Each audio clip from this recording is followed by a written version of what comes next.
Hey, history lovers! Today, we're going to uncover the lesser-known but fascinating connections between Africa and medieval Western Europe.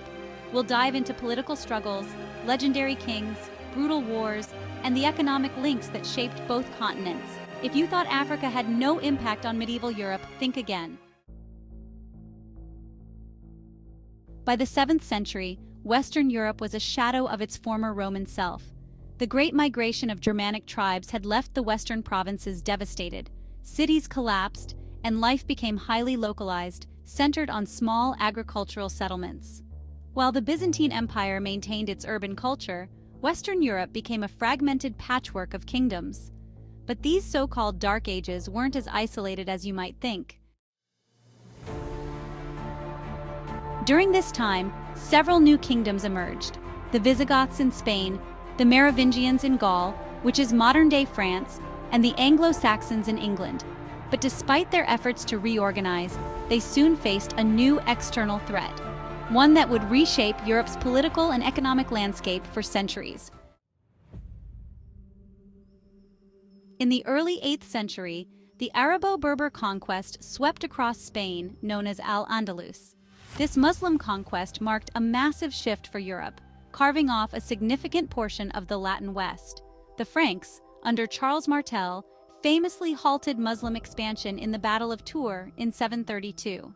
Yet for more than 2 centuries, Muslim forces continued raiding coastal cities in southern France and Italy, keeping the Mediterranean in a constant state of unrest. Enter Charlemagne, the greatest figure in medieval Western Europe. By the late 8th century, Charlemagne, ruler of the Franks, had unified much of Western Europe and was crowned emperor in 800. His empire stretched from northern Spain to Central Europe, making him the most powerful monarch in the West. Yet, much of Spain remained under Muslim rule, and southern Italy was controlled by the Byzantines and Longobards. Now let's talk about a famous historical debate known as the Pirenne thesis. Belgian historian Henri Pirenne argued that it wasn't the Germanic invasions that truly isolated Europe, but the rise of the Muslim Empire. According to Pirenne, the Arab conquest of North Africa and parts of Spain severed the trade routes between Europe and the Mediterranean, forcing Western Europe to become inward-looking, landlocked, and poor. Without Muhammad, no Charlemagne, Pirenne said. However, modern historians disagree with Pirenne's conclusion. While it's true that Mediterranean trade was disrupted, the rise of European feudalism was driven by more than just economic isolation. The autarkic economy, where local estates produced everything they needed, was already forming before the Muslim conquests. So while trade diminished, it wasn't the sole cause of Europe's transformation. But that doesn't mean the Muslim impact on Europe was insignificant. Far from it. Muslim rule in Spain and Sicily brought new innovations, from crops like rice and citrus to advances in science, mathematics, and philosophy.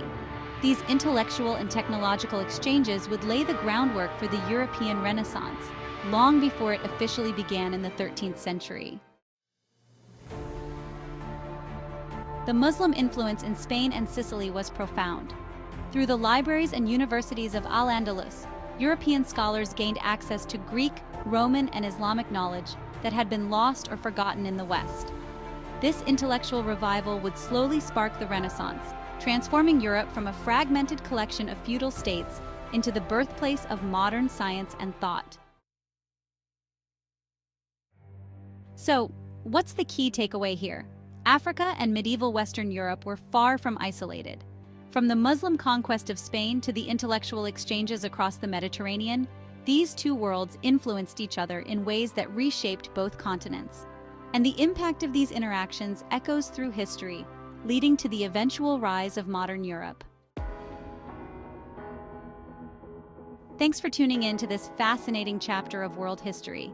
If you enjoyed this deep dive into the connections between Africa and medieval Europe, don't forget to like, subscribe, and hit that bell for more history you didn't learn in school. See you next time.